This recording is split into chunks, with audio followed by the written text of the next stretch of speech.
Welcome back to the Here We Go podcast. This is a game reaction episode with Colin Phillips. Colin, welcome back, sir. How are you? Hey, good man. How are you? I'm doing fantastic tonight. So, first and foremost, I think it's important to point out we are 2 and 0. It's not been pretty, but we're 2 and 0. And atop the division, the Ravens are drastically struggling right now. The Bengals are just being devastated right now. The Browns are 1-1. I don't think it's exactly how we drew up the AFC, but I'm okay with sitting on top. How about you? Yeah, dude. And even looking at some of these teams' schedules, yeah, the Browns have nobody to play. But the Ravens, dude, they could very easily start out 0-5. I think ceiling wise, their ceiling right now through week 5 is going to be 1-4. It's a really good spot to be in for a Steelers fan. I didn't see it playing out this way. It's kind of interesting how it's gone so far, but I was really shocked. I did not see this playing out quite the way it's played out so far. But we're going to talk about Denver today. We're going to talk about some long-term outlook. So let's dive into this Denver game a little bit. Offense, a slow start to the season, the production that we're seeing right now. They did get a touchdown. They did put a couple of points on the board, but I don't think it's anywhere near where we thought they would be at this point in the year. I understand new coordinator, new quarterbacks, pretty much revamped offensive line. You're going to have some struggles, but did you see it being this slow this early? Kinda. So what do you think? What do you what do you think we need to do to try to open this offense up a little bit? Because I feel like right now we're not seeing enough out of Justin Fields. Like he didn't hardly run the ball. He's escaped, and he's used his legs pretty well, and he's been pretty accurate. But I mean, you're not going to win a ton of games with a quarterback throwing for I think 115 or 117 yards or whatever it was. Yeah, and he only threw for 156 the first game. With Justin Fields, Trent, I think the second half of the Denver game specifically, it was one of those things where it was try and eat up clock by strictly running the ball, kind of let Bo Nix shit himself, right? It was kind of I felt like the plan of the second half, it was a 10-0 game. We pretty much knew we had it in the bag regardless. It was just one of those things where I think Arthur Smith and Mike Tomlin kind of came together and said, okay, let's just pound it. If it doesn't work, whatever, we punt it away, and Bo Nix will do his own job going 3-and-out, right? It was like a 3-and-out, fantasy land. It was really ugly, yeah, but it worked. It was a 13-6 game. We gave up 2 field goals in the fourth quarter, whatever. It's just in terms of the first half, we should have been looking at a 20-0 game. We really should have. Yeah. You can blame penalties. You can blame the referees. You can blame, hell, I wouldn't even blame Fields. I thought he played fantastic in the first half. You can blame whomever, but we should have been in a 20-0 game at halftime. Kyle Allen playing in the fourth quarter type game. And that just wasn't how it was. We had a ton of, I hate to play the referee blaming card, and Trent, I've done my best not to, but it's at that point when I see it from other teams, other fan bases, other teams' beat writers and stuff like that saying, "Oh my God, this is just a flag show." It wasn't just our game; it's just been a flag show. Yeah.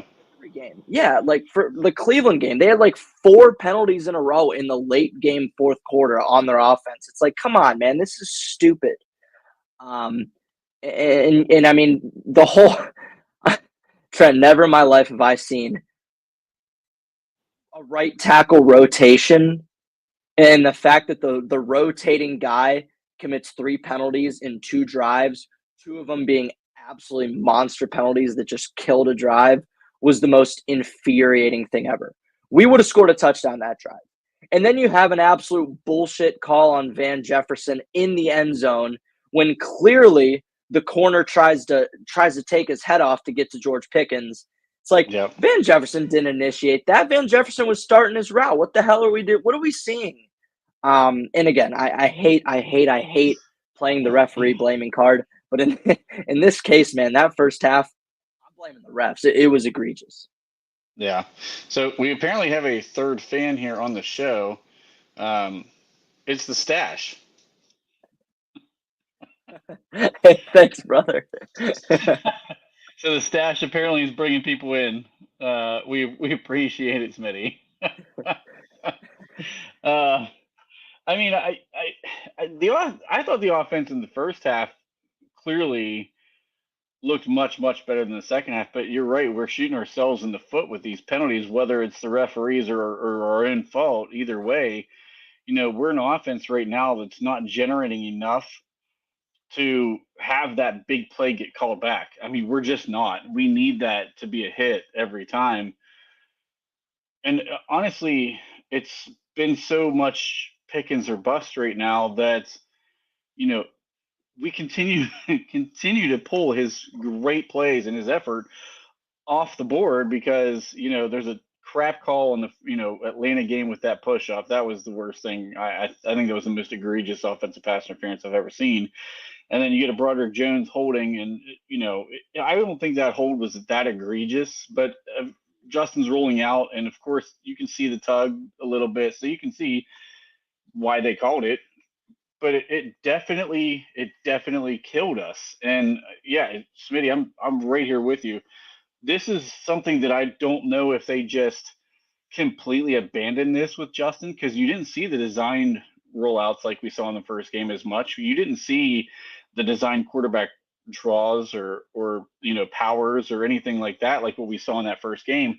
I don't know if they just felt like we didn't need it because we actually ran pretty well with Jalen and Najee, or what. But I expected more usage of Fields, and I'm not sure where that is right now, because I thought we would see a lot of the Chicago Justin Fields running all over the place, and the over-under on him getting 100 yards, you're taking the over more than you're taking the under. Now, I'm not even sure you put it at 50 yards because, he had a little over 50 in the first game and then 29 last game. So do you think that's something they're keeping on reserve? Or are we just like trying to protect him because of the Russ situation? I don't think we needed it that much. I mean, Najee Harris averaged 4.1 a carry, and I think Jalen Warren was like 5.1 or 4.9 or something like that. Like, I don't think that was a huge thing.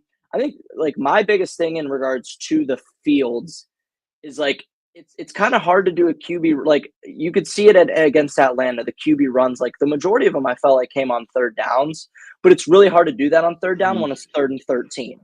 When it's 3rd and 12, when it's 3rd and 9. If we're looking at 3rd and 4, dude, go for it. Run Fields. But we had so many 3rd and longs. And I remember Adam Archuleta, as annoying as he is, saying like, last week this Steelers team was sitting at 3rd and 5 all the time, and now they're at 3rd and 11. Well, yeah, Najee's second down carry for 8 yards. It's 2nd and 1. He gets 8 yards to the other side of the 50. That's called back by Broderick Jones Holder, whomever it was. Right? Justin Fields stands in the pocket beautifully, throws it to Calvin Austin on a line. Calvin Austin gets the first down. Oh, great. Dan Moore hold. And then Justin Fields makes literally, the greatest throw I've ever seen. On the run, to the right, 48 yards on an absolute rope. Through 2 guys. Right in the breadbasket. Yeah. Gets called back because Broderick Jones, a fat slop.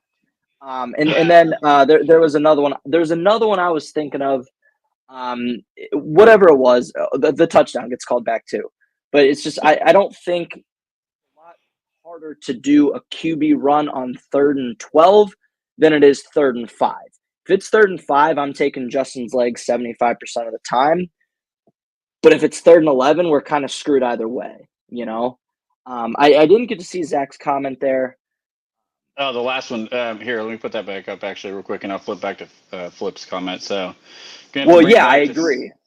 Yeah, to slow down that pass rush of Bosa and Mac.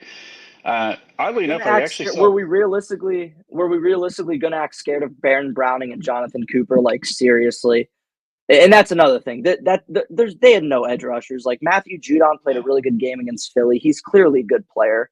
We weren't going to act scared of Barrett Carter and Jonathan Cooper. You know, yeah. I agree with Flip on this one. The easier way is to play better. So you brought up, and I'm going to play off of what he just said and kind of what you mentioned earlier. That rotation thing, that might have been the dumbest idea I have ever heard of in my entire life. I mean, I understand running receivers on and off the field for rotations and things like that. Running backs, yeah, sure.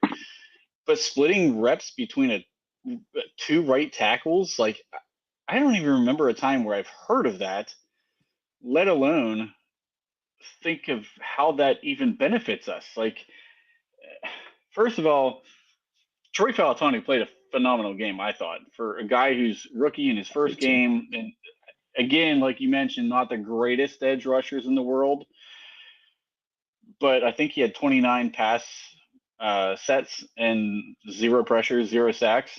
So at this point, is there a reason to go away from him? I mean, I know Broderick Jones is a young guy you want to get on the field, but something's clearly off with him. And I don't know I if think he's it's still injury. hurt. I do too. I think that's I it. don't And think. so I why think they took rotate it. him in that case? That's the thing. I'm just so confused. I don't know because, like to me personally, the fact that he was a pretty bad pass blocker last year to begin with, and that's okay. He's a technically raw player. Pass blocking has a ton to do with technique, obviously. But like in terms of run blocking, he wasn't obviously good. He was about average.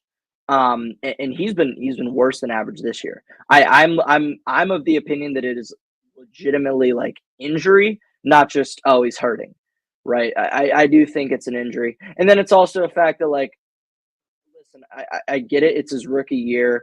You wanted to bench Chucks, okay, put him on the right side, but it's like in the start of year two for a guy that you traded up for, you drafted to play a position. I don't really kind of give a rat's ass that Dan Moore had a better camp. I'm going to be honest. I don't really care. You play the guy you traded up for. And I think Mark Madden kind of put it perfectly. I don't like quoting Mark Madden by any means, but I think there's a lot of times where he's right and people just want to hate him to hate him.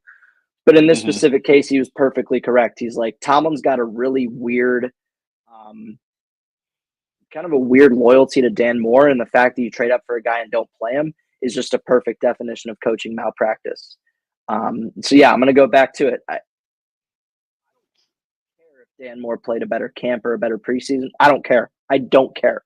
You drafted him in the fourth round to be your kind of bridge tackle, and then you trade up for a guy and you draft him in the first round at the 14th overall pick, and you don't want to play him. It's just outrageous. So Yeah, I agree. this is what I feel like. So I totally agree with Corey on this one. And the thing about this is, if it's injury, why are we rotating him? Just put Troy Falatonu in the game. Let Broderick I don't know. sit. Let him rest. Let him heal up. Like I don't understand why we decided to do this rotation thing. Like I feel like if you take a player and you take him aside and say, "Listen, man, you're something's wrong. We're gonna let you heal up, so you're back to playing at 100%." That would have been the best approach to take, rather than this weird rotation thing where he doesn't start.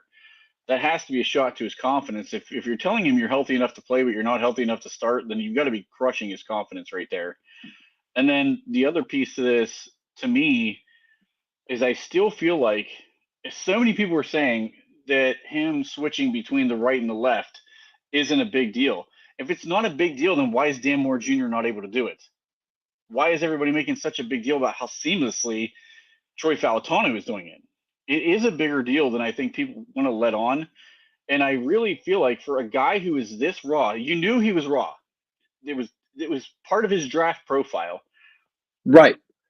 Put him at one position and let him learn the one position, because he's a technique. His technique is the part that really needs work. And if you're not letting him work on that technique and you're asking him to flip it every time he moves from one position to another, how much is he really learning it? You need to do the same repetition every single time when it's a Right. technique issue. which means he needs to stay on one side of the field. Whether you kept him at the right and put Troy on the left, or whether you moved him back left where he was supposed to be when you drafted him, to me, that's the part of this whole situation that has been just absolutely like mind-numbingly crazy. Is that he's a technique problem, but you keep trying to make him learn technique from two different sides of the field. Like I don't know. To me, that's been very frustrating. So, Well, and I think they kind of took it to heart a little bit that technically raw players need as many reps as they can get. To me, it kind of feels like forced reps. They're like, okay, Broderick, it's already early on year 2. We really need to get you the reps. Let's kind of force you in there, knowing you might be hurt or granted injured. I'm so with you, Trent. Like, if you know he's that raw technically, why are you trying to get him to learn the technique of 2 positions at a time? That to me is just asinine. Like, that is truly the definition of asinine. I don't understand that at all. I think Tomlin's been, me personally, you know how I feel about Tomlin. I think he has been the epitome of coaching malpractice for many years now, and I think this is just kind of the icing on the cake with Tomlin and coaching malpractice. I think it's ridiculous. And I know we'll talk about it later, but his very biggest thing for me right now, it's not even Broderick Jones. It's honestly the fact that Keanu Benton's getting 44% of snaps a game. That is disgusting. We'll get into that later, I'm sure. yeah. So let me go here because this is and will continue to be one of the hot topics of the offensive side of the ball. In your opinion, has Justin Fields done enough to be the outright QB1 on this team? Yes. So Every go ahead. I mean, every big thing he's done has been called back by a penalty. Every good thing he's done is called back. He throws an absolute dart against Atlanta for 36 yards. Oh, we see the most bullshit OPI ever seen. Awesome. Okay. Then he makes again the greatest throw I've ever seen. 51 yards on a rope into the breadbasket to George Pickens. Oh, and great, another bullshit holding call on Broderick Jones. I'm so sure. And then, big third down play to Calvin Austin, called back. It's just everything he does gets called back by penalties. And how many times do I have to say, with the way this O-line is structured right now, Russell Wilson is dead by the 5th play of the first drive if he's behind this offensive line. And then also, like you and Zachary both said, Christ, his legs are going to be needed. You can't just put him in for a drive. Like, you know how the Browns do that where they put in their backup for a QB sneak? You can't just put this guy in to run a QB power on 3rd and 7. Like, that's just the stupidest thing ever. You put him in, you let him play the whole game. Russell Wilson's 35, man. He's not going to survive with Spencer Anderson at left guard, rookie Fautanu, rookie Frazier, worst graded tackle for 3 straight years on the left side, and then James Daniels, who's been pretty whatever. He's not going to live with that, man. Yeah. I am still a little torn on this because I think in part you're right. The penalties are kind of killing what you're seeing because I think he's played better than his stats have suggested so far. 100%. He's completing a very high percentage. He's over 70% completion percentage. The touchdowns aren't there right now, but how many big plays have gotten called back that would have led to touchdowns? The pick play gets called back from a touchdown. I think he's played well, but if this was a really solid offensive line, I still feel like Tomlin would have put Russ in the second he's healthy. To me, this feels like, honestly, he's auditioning for next year.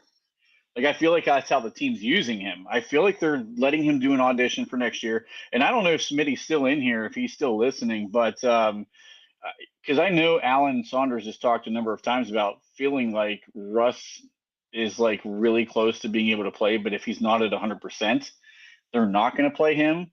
Like, I just wonder where they feel like he's at. Is he at like 90? Is he at 95? Because that to me is just like, most organizations, if that's truly your QB1, you're playing that guy at 90 or 95%. But here, I think the gap's just not that wide between he and Justin Fields right now. So they're going with the young guy to give him a look so they know what they have for next year. Do Russell you Wilson agree with is literally Kenny. Russell Wilson is Kenny Pickett with a cannon. He is a short Kenny Pickett with a cannon of an arm. That's all he is. That's all he showed during the preseason. Like, you have a bad offensive line. You have a heavily run first offense. Why don't you play the quarterback that can not only bail out the bad offensive line, but also run in your run first offense? I don't I don't see the reasoning for starting Russ. Like, that? Yeah. I don't want to. I said it two episodes ago, and I don't want to repeat myself, but it's like, realistically, neither of these quarterbacks are going to beat Patrick Mahomes, Josh Allen, Justin Herbert, CJ Stroud, Lamar Jackson in the playoffs, like Joe Burrow. Like, realistically, neither quarterback's going to do that with the way this team is structured. So you might as well play the quarterback that actually could potentially have another 10 years in this league, other than a quarterback who literally is down to his last two, right? Like, I don't see the rationale behind it. And I never will see the rationale, honestly. So the last thing I wanted to ask you about with the offense before we flip to the defense, because I think we can go all day on the defense, but I just don't think there's too much to cover because it wasn't much bad to look at on that one. But so do you feel like the offense is taking their foot off the gas pedal as a part of Tomlin living in his fears? Yes. Or Yes. have we just not seen it all come together? Yes. Yes. Yes. Yes. Tomlin has been living in his fear since AB left. Dude, it's the worst thing ever to watch. And I really do think that Tomlin still has the mindset that this defense, and don't get me wrong, like, Trent, this is a generational Steelers defense. It's just, Tomlin just seems to think, or Tomlin and Arthur Smith and whomever just seem to think that this defense is the one who can carry us to beating teams like the Mahomes Chiefs, the Burrow Bengals, the Stroud Texans, the Trevor Lawrence Jaguars, the Watson Browns, whatever you want to say. Like, that's just not the case, like, at all. So, remember how I said earlier in the episode, like, this tonight, that, like, it was one of those things where, Arthur Smith kind of wasn't trying running the same three plays to Najee Harris because we had Bo Nix on the other side in a defense that could easily stop Bo Nix. Like, that's kind of what I think he's been doing. And he was doing the same thing with Atlanta. It's just so egregious to watch. So I'm really thinking that this LA Chargers team, I honestly hope Justin Herbert throws for fucking 475 yards and 6 touchdowns against our defense, just so I can actually see what the hell this offense has. Like, I'm so serious, Trent. I don't want a Justin Herbert disaster class. I want him to light us up. I want Joey Porter to give up 700 yards on Lad McConkey. I don't care, because I'm so sick of Tomlin just living in his fears and being so damn scared to use our quarterback and use our running, use whatever. Like, I'm so tired of Tomlin being scared and just being like, hey, defense, give us 3 and out on demand. And of course they're going to do it. But it's so infuriating to watch, dude. It makes the games unwatchable. I'm going to be serious to say that. Yeah. So that obviously the defense has been dominant so far through 2 games. That Denver game, like, we talked in our pregame show a lot about the running game and how this was going to be kind of the battle of the run games. Our defense shut that run game down real quick. I mean, Javonte Williams, 11 carries, 17 yards. I don't know how many teams are going to hold him to 17 yards like we just did. I mean, that was an incredible all-around performance by the defense. What was your takeaway? With the way our defense was against Denver? Yeah. Well, I'm always going to be one to shout out the other side first. Like, that Quinn Meinerz kid is going to be a generational guard in this league. Like, he is Zach Martin. Like it was really fun to watch him. I think, like, they said something like he was at, like, it was super early on, but Javonte Williams had like 2 carries of like 7 yards back to back going behind Quinn Meinerz, and Archuleta was kind of like, yeah, I mean, why don't they just keep running behind him? He's bullying Ogunjobi right now. But yeah, that was kind of weird. They stopped kind of doing that. But Trent, do you think this past game said more about the defense or said more about how bad Denver's offense is? I thought it was really dysfunctional offense. I think Bo Nix stinks. I think Javonte Williams is not that good. I don't know why you love him so much. I think Cortland Sutton's washed. I didn't like. I really intrigued with how brutally. I don't want to say ineffective, but kind of sloppy. Like how brutally sloppy Denver's offense looked. I think that was just this game was just a more of a testament to them. Yeah, they were very bad. I mean, there's no doubt about that. I'm not a big believer in Bo Nix, to be perfectly honest with you. I mean, we've talked about that a number of times. I don't like Bo Nix. I didn't like him as a prospect. I didn't care what team he went to. I just didn't like that kid at all. I just feel like he's Kenny Pickett 2.0. He is kind of a check down Charlie. Like Oregon's entire offense was just getting the ball out of his hands in like 2 seconds or less. And so I felt like it inflated a lot of his numbers. And when we saw he had to make plays downfield, he couldn't make plays downfield. And sometimes it was tight coverage. And I'm not even sure the interception in the end zone to Corey Trice was completely on Bo Nix. I don't think It he was thought really good play by Trice had Trice. any. I don't think he had any idea Trice was even going to drop in that zone. You know, he had Cam Hayward bearing down right in his face, and I think he just saw the receiver cutting across the middle, and he just threw it thinking that no one was there, and Trice made a good play. So I didn't really think that was as much Bo Nix, but the offense as a whole, I mean, that offensive line wasn't getting much push against our defensive front. I mean, they weren't doing a great job of pass protecting. Nix was kind of under duress all night. It's a tough spot to be in for a rookie quarterback. So I definitely thought that it's a combination of our defense actually is that good, but also the fact that Denver's offense just isn't good.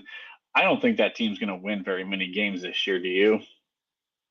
Dude, I don't. I think between them and Denver, it's going to be a battle of like, ooh, who wins the game first? Like, I don't think like both of those teams right now. Or did I say Carolina?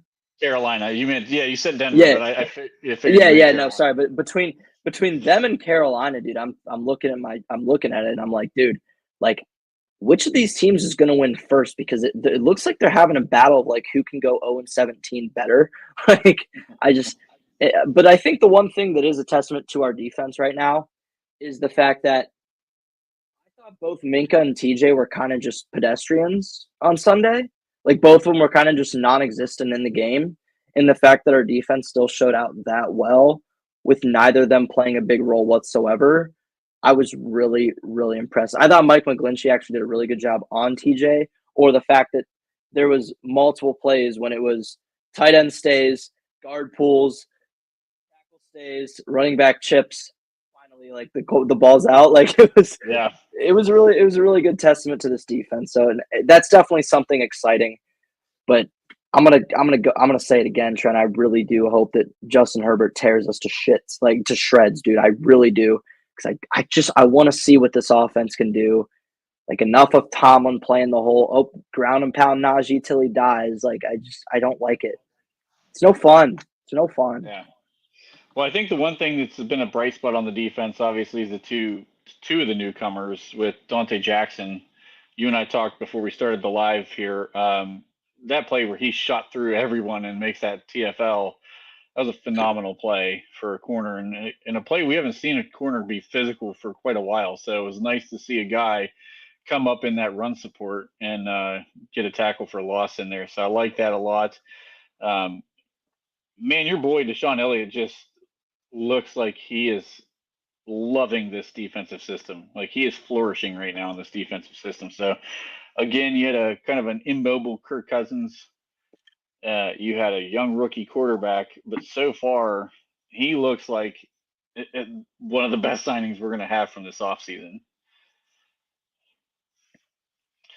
Um, one guy we did talk about a little bit before we get into this, so let's go ahead and bring him up now, and then we'll start to transition into the next phase of our show here.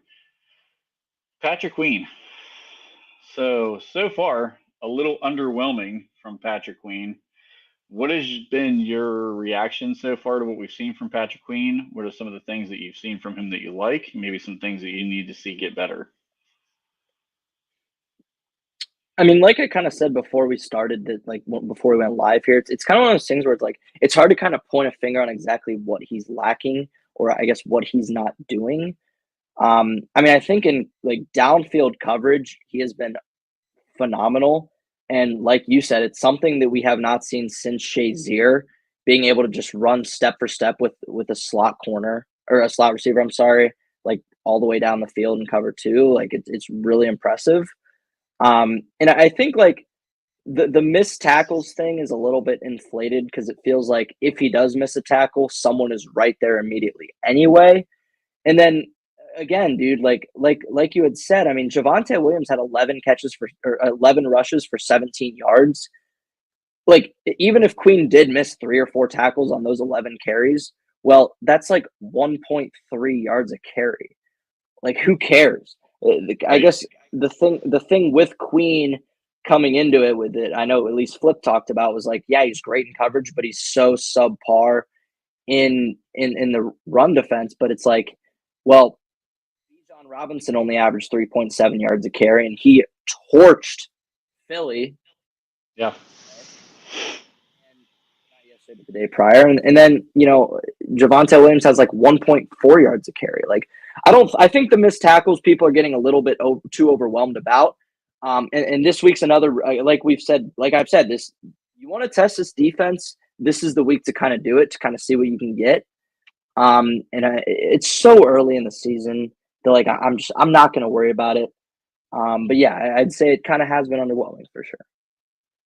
Yeah.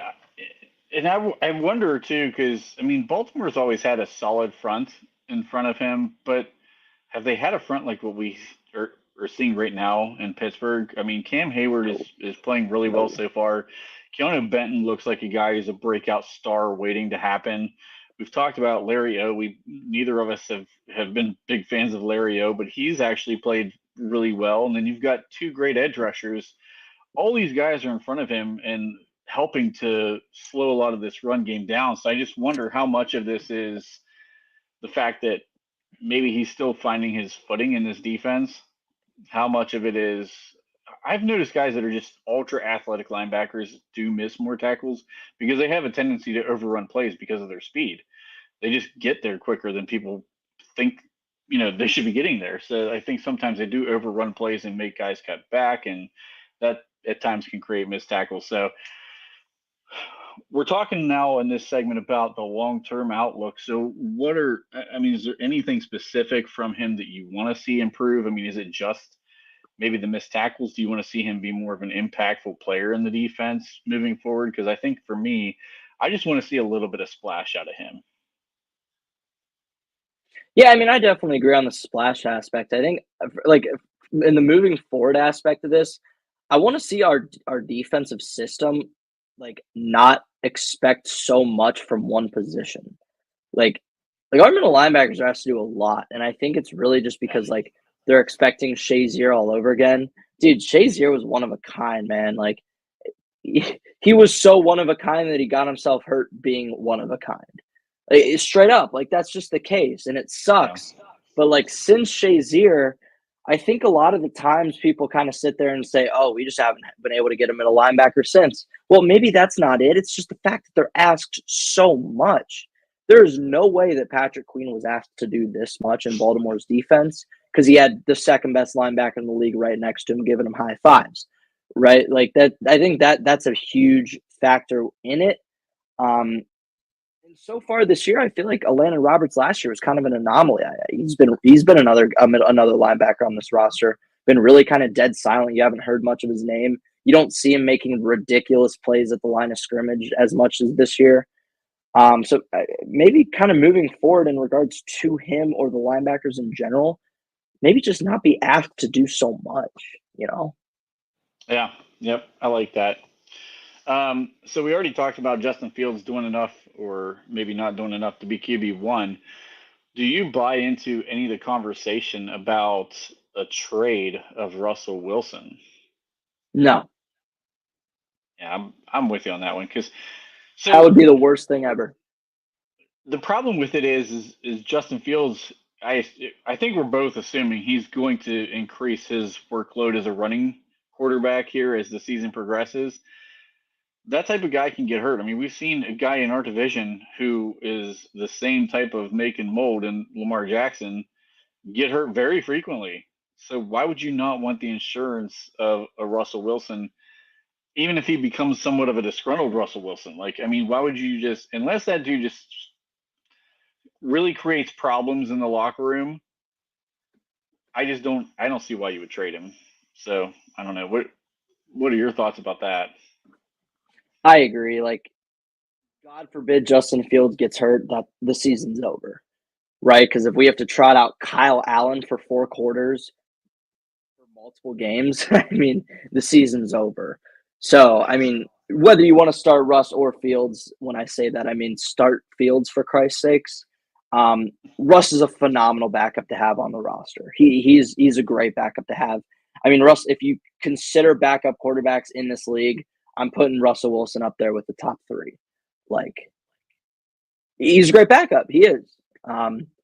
We've seen Fields get hurt. I mean, he played, 12 his rookie year. I think he played a full 16 the year after, and then last year he played like 13. So it's like we've seen this guy get hurt, and we've seen Lamar Jackson get hurt. Granted, Fields is way bigger than Lamar Jackson, but nonetheless, we've seen a guy like that get hurt. Don't trade Russ. That'd be stupid. I think so too. Another topic you and I talked about quite a bit going into the season was George Pickens as wide receiver 1. Did we really feel like he was ready to be wide receiver 1? And now we've seen him go up against the likes of AJ Terrell, right? And I think he played pretty well. Terrell couldn't stop him. Then we see him go up against Patrick Surtain. Now, Patrick Surtain is the cream of the crop in the league at the cornerback position. He couldn't stop George. Should we be talking about him more as not just being wide receiver 1, but maybe being one of the best in the NFL? I mean, like I said before the Atlanta game, I mean, I told you that, like, Terrell's probably in that top 12 ballpark. And then I personally think Patrick Surtain's the best in the world. So, like, yeah, like, and I'll admit it. I'll stay on that side. I had a ton of skepticism about it. I was very skeptical of George Pickens, but he really has went out and proven, like, he's a legit receiver in this league. Now, that being said, he gets hurt, we're screwed. Oh, like, it's bad. Yeah, that's like we're running 2 backs, 24 sets type shit. Like it'd be brutal. But yeah, I mean, he really could be one of the best in the league. I mean, another test this week, Asante Samuel Jr. is no slouch, and you got Derwin James backing him up on the backside. So again, another big test. But yeah, I mean, Surtain couldn't stop him without penalizing him. So Christ, I was pretty critical of him and pretty vocal about my worry about him being a wide receiver 1 because I just wasn't sure he was ready. But I mean, he had 2 very good tests early on in the season, and I think it's safe to say he's passed with flying colors. I mean, the stats maybe aren't showing it, but I'm sorry, you can see what we've seen on tape, and these guys just cannot guard him. We need to take more deep shots downfield to this guy because it's either a pass interference penalty or it's a catch. I mean, he's not found. There's no pass breakups. Like, he's either catching the ball or they're going to draw on a DPI. I mean, he's just like he right now. He may be the best in the game at that particular play. I mean, there's a lot of guys who could do that, but he might be the top of that. And I think he's climbing the list of being one of the best receivers in the NFL right now. I agree. I mean, it is. You do kind of have to look at it kind of in context, though, right? Like right now, because like it feels like half the receivers in this league are in the hospital right now. I mean, AJ Brown's out, Deebo Samuel's out, Metcalf popped up today is questionable, T Higgins out, Amari Cooper's playing like shit. It's kind of a weird year, but like as of this very second, I'm putting George Pickens in the top 10. Granted, that's barring the fact that AJ Brown, DK Metcalf, Deebo Samuel, T Higgins, all them are hurt. But yeah, and Jamar Chase is playing terrible. Bang. But yeah, no, for sure he's in that upper echelon. Yeah, our offense definitely needs to pick it up to help him out to start to give him some of the stats to kind of show that he's in that category. But it's just the fact that I've seen two really good corners that just cannot stop this guy right now is pretty telling to me. So another guy we've talked quite a bit about that we really wanted to see a second year leap out of. So Joey Porter Jr.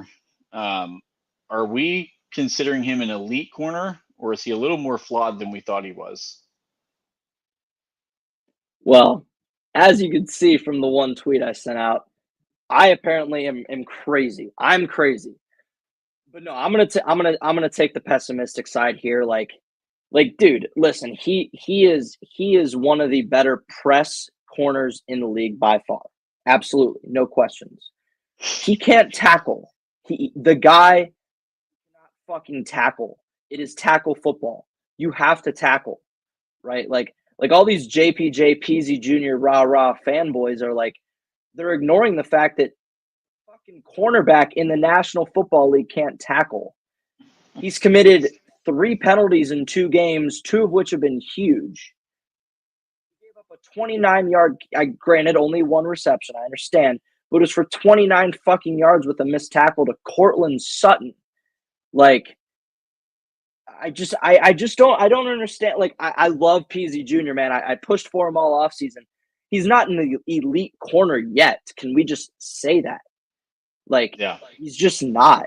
Is he a good corner? Hell yes, dude. He is for sure a top 15 to 23 corner in this league. For sure. But are you going to put him on the same level as Surtain, Ramsey, Slay, Sauce Gardner, Martin Emerson Jr., Denzel Ward, Marlon Humphrey, for Christ's sakes, can even tackle? Like, are you going to do AJ Terrell? Is he better than AJ Terrell? Absolutely not. Like, Asante Samuel, JC Horn. Do I keep going? Like, I love PZ Jr. I do. I promise you, Steelers fans, I love him. He's the next jersey that's up there, other than Patrick Queen for sure. But we just can't put him in that upper echelon yet. He's got to learn to tackle in tackle football. He's got to stop grabbing people for the love of God. Use your feet, dude. You're 6'4". But other than that, yeah, he's a good corner. Yeah. I am not putting him in the elite category either. No. Yeah, he's got some tackling issues for sure. The last guy who got away with being considered an elite corner and didn't tackle, his name was Dion, and he went to the Hall of Fame. So until you reach that dude's level of coverage, which he is not there, like you got to be able to tackle in this league. And the other thing is there somebody in the goddamn locker room that can just take his gloves and throw them things in the trash? Quit wearing yellow Dude, gloves. right? Yellow gloves on white Dude. jersey. They are gonna see you grabbing. So I don't care if the Chargers came out in some sky blue uniforms this week. Wear some freaking sky blue gloves. Like, you do not need to match your game jersey. Like, you need to match their jersey. So they quit calling you for all these holding penalties. Like, you know, and they're going to wear white this week. And I think he needs to be coming out in white gloves because it's so blatantly obvious that he's grabbing, because these fluorescent colored gloves are just shining through to the referee. It's like probably hitting freaking sun in their eyes because it's just glaring right to the officials that, you know, hey, he's definitely holding. Like, and he's getting a reputation as a holding guy anyway. So they're going to be watching it closer on a guy like him than they are some others. Right. Sauce Gardner holds every freaking week, but doesn't get called for it. Why? He wears the same color gloves as the uniform that he's playing against. Like, somebody told Joey Porter Jr. there is a secret to this thing on how you get away with it a little bit. Like, right. Bill Belichick. Julian Edelman told a story about Bill Belichick yelling his ass off about, like, Edelman, take off the red gloves. Like, it's the same thing. Like, it baffles me. Yeah, I mean, I think he's a really good corner in the league, and I do think he's going to continue to grow. I think he's a good corner. Better. I'm not saying he's not. But, yeah. Yeah, he just. I saw this too, Corey. DK said one of his pods today that he saw somebody throw a pair of yellow gloves near the end of the game, Just hoping it was Joey Porter Jr. I actually heard Alan Saunders say that too, that he saw a pair of yellow gloves fly when he was at the game watching, and he thought it was Joey. So I mean, like, you've got to be smart about that in this league, and that's, I think, his next little. This is just a young player learning on some of the tricks of the trade. So I do think he's a good player. I think he continues to grow. What about his running mate? So we saw Corey Trice. Corey Trice gets his first career interception in the NFL. Should we be seeing more of him on the field? I mean, like, is he better than Dante Jackson, or like, is he better than scorching hot Dante Jackson and Joey Porter Jr.? No. I mean, can you give him slot corner reps? Yeah, he probably couldn't be worse than Beanie Bishop. But it's just it's kind of really difficult because it's like, realistically, you're not going to have a 6'4" corner playing slot corner. And again, he's not better than Porter, and he's not better than Dante Jackson right now. Now, if you want to put him in the dime backer set, beauty, do it. If Joey Porter Jr. needs a rest, or Dante Jackson needs a rest, great, do it. But yeah, no, I'm not taking away from the fact he hasn't been outstanding these 2 games. I'm not taking away from that. I think he's been fantastic these last couple games, but it's just the reality of the situation. He's not better. He's just not better than Porter or Jackson. That being said, we have to be careful with Corey Trice, because again, I've said it multiple times. I mean, between 5 years of college and his rookie season, so within a fairly 5-6 year period, he tore his ACL twice and broke his ankle. That is nothing to slouch about. But yeah, I really like him as a player. Like, I texted my buddy, PFF Pittsburgh Steelers posted something, and I sent it to my buddy today. I was like, yeah, buddy, you coach with this one. He's a Joey Porter enthusiast. I think he runs that Triceberg or whatever the hell.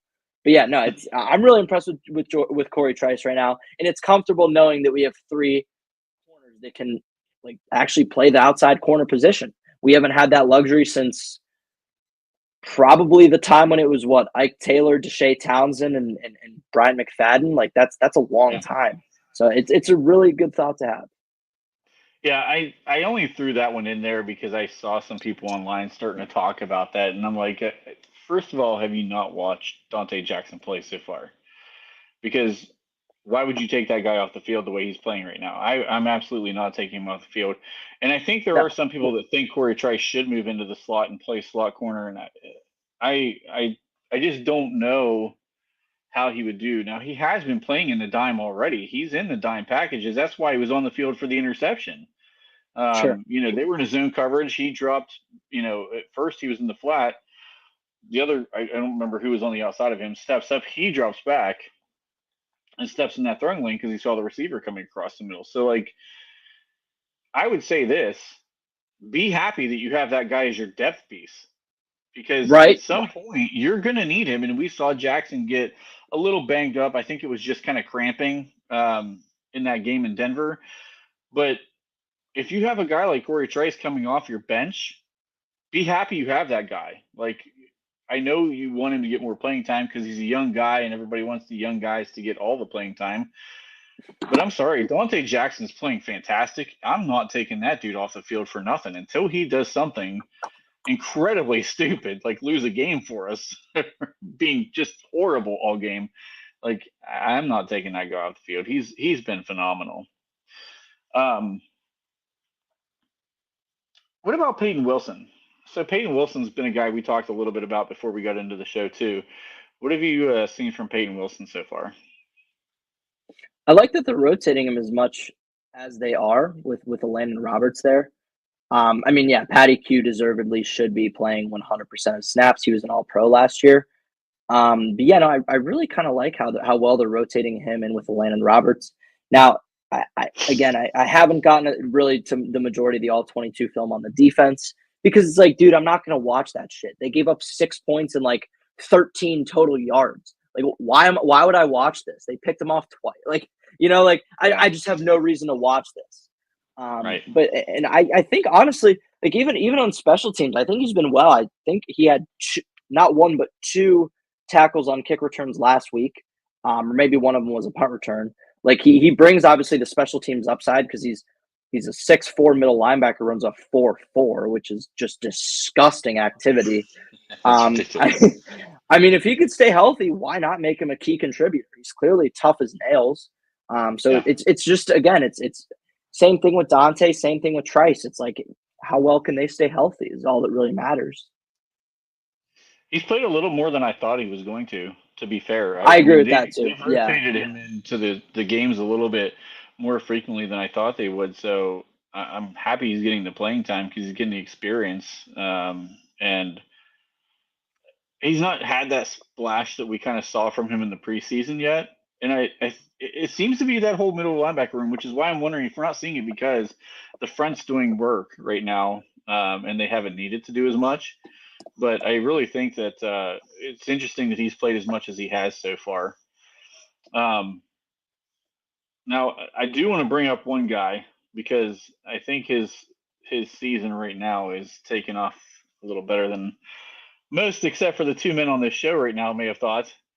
Zach Frazier has been an absolute freaking stud, and I'm just here to tell everybody that Colin and I have been telling you this entire time since the draft.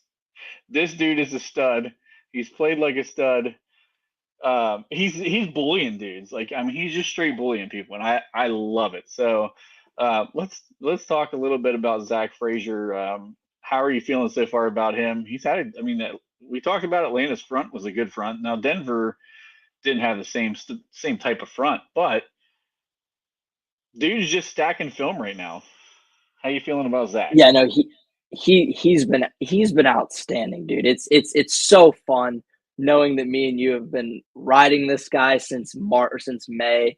Like it's just such a wonderful feeling. Um, I think the best part of his game currently, like obviously the stuff on the surface is really important, but the way he climbs up to the second level and just bullies these guys is just so pure to watch. I Yeah. was kind of really happy for him that the Zach Allen lined up strictly on like straight up across from Daniels and Anderson because I don't know how pretty that would have been if he was on Frazier. Mhm. But Yeah. I love how Frazier's been. I like I said, I will not stop saying it. The way he climbs up to the second level, the way he doubles, the way he just sticks to guys and finds work no matter the case. It's so fun to watch. It's so exciting being a Najee fan, knowing Najee is like a between the tackles kind of guy. And dude, we have a center who can block. Yep. And the snap issues, dude, I hear this all the time about the snap issues, man. It's like, dude, that was his second start ever. Like it's gonna happen. Um, On the it's road, it is it's two away right. games so It's far gonna for a rookie happen. center. Right. Yeah. It's gonna happen. Yeah. Yeah, I'm not sweating that as much, and I don't know. I didn't go back through and look and watch again, but like I know at one point I thought he thought there was an indication from the guard, and it's why he snapped, and Justin wasn't ready for the ball. And listen, you're on the road. Snaps happen like that sometimes. That happens from veteran guys just as much as young guys. And I thought he did a really good job of finishing plays. And I think he's getting under a lot of guys' skin because the play is past him, and Zach does not stop. He's driving until you hit the ground. Like, and Fine I think work. it's kind Fine of work, bothering some brother. people. And I am loving it because it's bringing back some attitude and some grit in the offensive line. So I'm all for it personally. So you and I have been cheerleading him this entire process. So Yeah. I just wanted to throw that out there about him. Um, Hey man, Other young guy push on the away. I offense. Go ahead. was just gonna make a funny comment. Push away Mike Webster. Push away Dermonti Dawson. Push away Pouncey. I've seen enough. Give me Frazier, okay? Give me Frazier. If Flip is watching, there is an active typing on the keyboard right now. I guarantee it. Furious. He's furious about that, man. Uh, the other young guy on the offensive line, Spencer Anderson, seventh round pick. He's been starting these first couple of games. I'm not sure he's been great, but has he been horrible? I mean, he's done enough. He's not been he's not been a guy who looks like he should be a full-time starter in this league. But for a seventh-round guy that has bounced around to every position on the offensive line, I thought he's played admirable. What do you think? Yeah, I mean, I'll quote. I'll literally go word for word what I tweeted about not yesterday, but the day prior. Like, okay, Spencer Anderson, he's not a starter in this league, but he's doing exactly what a swing backup guard is going to do. He's going to do enough. He's not going to look abysmal. He's not going to be terrible. He's not going to be great. He'll just be like average or below average. Exactly what a swing guard is going to do. And like you've attested to multiple times, he's a seventh round pick. It's a really satisfying feeling knowing that like the 228th pick is going to be our swing interior offensive lineman for years to come, and he's not bad at it. So it's like it's really nice to have, and it's honestly kind of just a testament to how good that 2023 class of Con was. Yeah, Porter Jr., future star, Keanu Benton, future star, Nate Herbig, beast third edge, Spencer Anderson, swing guard for years to come. Darnell Washington just scored a touchdown last week. Like, Broderick Jones is still a huge question mark, but other than that, I mean, it's been Corey Trice had a pick last week from that class. Like, dude, that's just a fantastic job. But that's all I have on Anderson. I don't have much. Let me ask you this. So Isaac Seumalo was limited in practice. He's not going to play this week, but once he's completely back, how much do you see this running game start to take off and maybe take shape into being what we hope it was going to be coming into the season? What do you think about that? Because I think Isaac's one of the best guards in the NFL. Yeah, no, I agree. Isaac Seumalo is definitely one of the better guards in the league. And I forgot when we were kind of going over what's missing with the offense, that's something I forgot to mention. So when Seumalo and not Frazier, when Seumalo and Roman Wilson get back, I think it'll pay huge dividends for us. I mean, again, Seumalo is like a probably like top 6, 8 guard in this league. He's the only lineman on this roster with reliable Pro Bowl pedigree. Like, yeah, he really is that good. And it helps out Dan Moore. It's going to help out Zach Frazier significantly, knowing you have that guy next to you on double teams or bailouts or whatnot. So obviously there's Seumalo who's that good, but dude, another healthy scratch that we need to talk about is Roman Wilson. It is very apparent that this receiving room is horrible, like next to none bad. Van Jefferson is not cutting it. We thought we could just kind of have him like be a blocker at least, but he's not even good at that. So it's like it's a really brutal thing to think about. And like I know Tomlin's gonna bullshit around the bush multiple weeks with Roman Wilson, be like, oh, he's not ready, blah blah blah. I'm like Tomlin, I'm scared of everything type thing. But yeah, no, Roman Wilson needs to be back immediately, and he needs to be on that field 60% of the time. Because if I'm gonna be honest, Trent, if I see another Steelers snap counts post with Van Jefferson higher than George Pickens again, I will block that guy and throw my phone. Like it is egregious to look at. And like I mean, we need Roman Wilson for both the blocking, the route running, the everything right now. And that's something that needs to be talked about more. I'm really glad you brought that up. I meant to talk about Roman Wilson, and I didn't have it on our notes, and then I forgot to go back to it. So I'm glad you brought him up because we talked earlier. Tommy Jaggy put out a post earlier. George Pickens, 114 yards. Van Jefferson, 15 yards. Calvin Austin III, 13 yards. That is the entire which is expected from Austin. I expected that. Right, but it's starting to feel more and more like Roman Wilson needs to get back on the field. I think he's going to have a chance to play this week. He's practicing. It feels like there's a chance he's going to play this week. I've not heard or seen anything official, obviously, but I feel like if he's good to go, like you get this dude in the game, and I feel like you got to get him on the field in every passing down situation, even if you're looking to just take a shot on a first down. I don't care what down it is, like or any distance. Like this dude needs to be on the field, and we need to see what we got because the other guys just are not cutting it. We knew this was going to be a bad room, and Roman Wilson, if nothing else, maybe he accidentally provides a spark. Like he catches a ball for 20 yards, and all of a sudden he's the second leading receiver on the team. Like I mean, we need something. We just need something. So I feel like you need to get him back into this mix and get him back into the rotation. So I'm definitely glad you brought him up. Other than that, I think that was everybody I kind of wanted to talk about. Was there anything else that you wanted to kind of go over? No. Okay. So we're right about that hour mark now. We're going to be going live again Friday.